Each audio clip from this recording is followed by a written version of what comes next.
Welcome to God is Open. I'm your host, Christopher Fisher. Today on God is Open, we're going to be talking about why Servetus, or why Servetus, if you're scholarly and you want to signal your scholarlyship to everyone else. Why Servetus? And it's very interesting because he's one man, and he was killed for the thought crime of being a heretic and spreading heresy. By John Calvin. John Calvin killed a lot more people. A lot of people were killed for witchcraft and things like that. He had a guy flogged before Servetus because the guy disagreed with predestination. Thank you, Geneva, because John Calvin's institutes were declared divine and infallible. So if you disagreed with predestination, you got flogged. Fantastic. And then comes along Servetus, who was in Europe. And he's hunted by the Catholic Church, and Servetus said, Jean Calvin, you tried to get me murdered time and time again by using the Catholics, and now I'm confronting you here. You're trying to get me murdered again.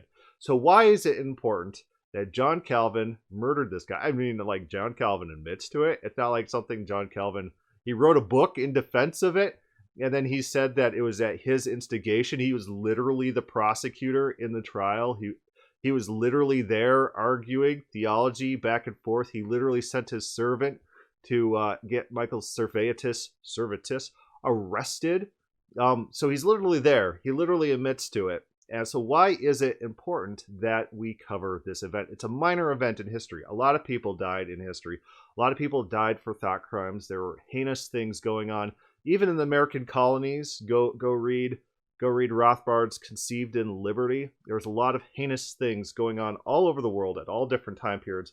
Why is this important? The reason this is important to me is because it's a very minor point in history that Calvinists will not give an inch on.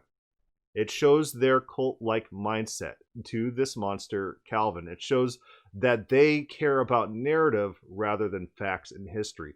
All the facts are there. All the details are laid out. I've spent a lot of my time going over the trial, going over the various letters, going over the various points of contention. I've been going over Calvin's own admittance to the murder of Michael Servetus. Of course, he doesn't say, oh, I murdered the guy. He says, it was my instigation that got him killed. I put this monster to death.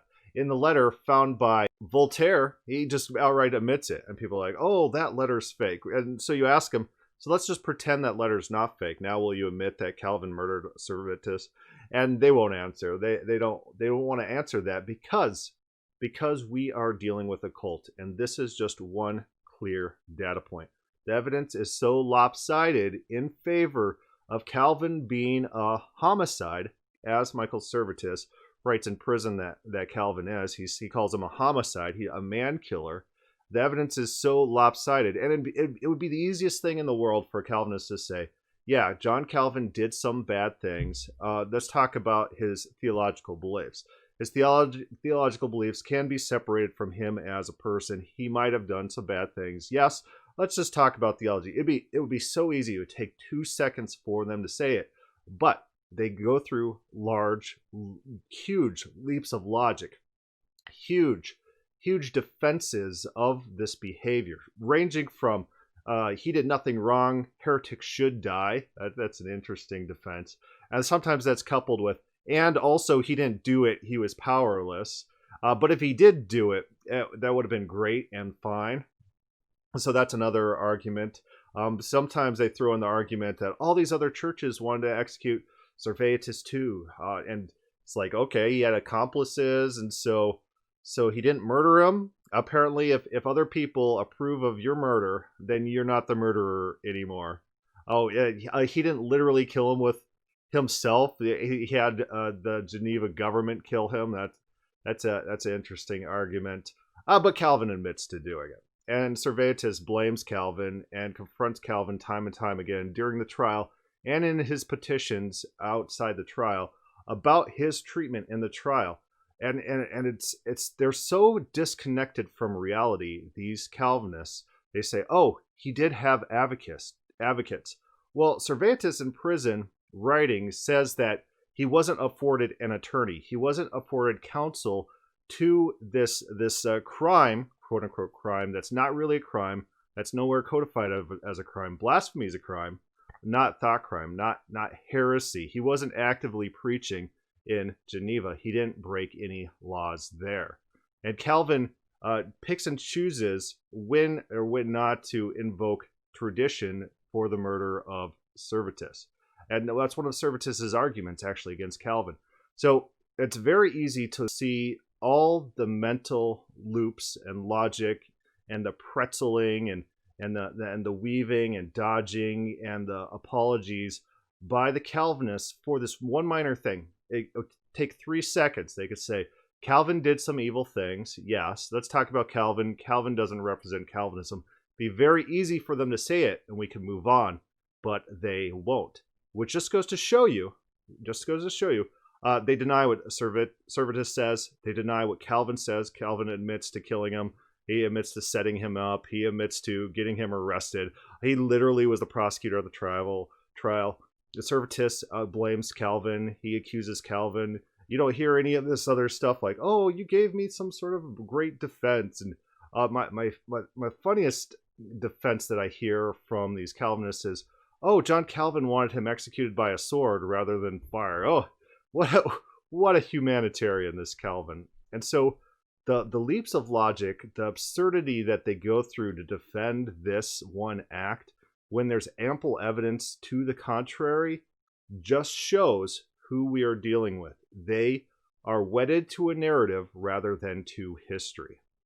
Again, that's why I said previously that if you are dealing with a Calvinist on this issue, don't deal with the question, did Calvin murder Servetus?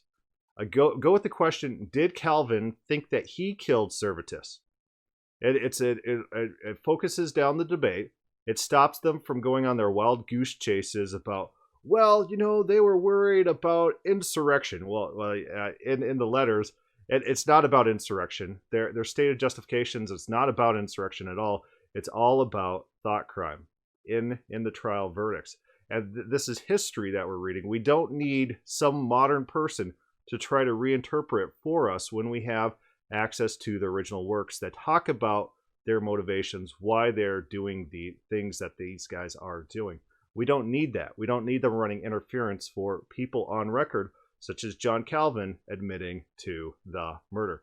Going on record trying to contradict Servetus about Servetus's own account of his experiences in the trial. We don't need that interference. Anyways, it just shows that they are wedded to a narrative rather than history. It shows that we are not dealing with honest, rational people who want to consider arguments, who care about truth and facts. They're running narrative. And so for that reason, the whole Servetus incident is very interesting. It's a very important incident to bring out and point out and then show how Calvinists are not wedded to truth. They're wedded to narrative. We're not dealing with honest people who want actual genuine interaction. And Servetus is the sticking point. The evidence is in. This is a historical fact. We have the evidence. You can't deny it. And they will deny. It's clear. And it's blatant. Anyways, questions, comments, put that down below. Thank you for listening.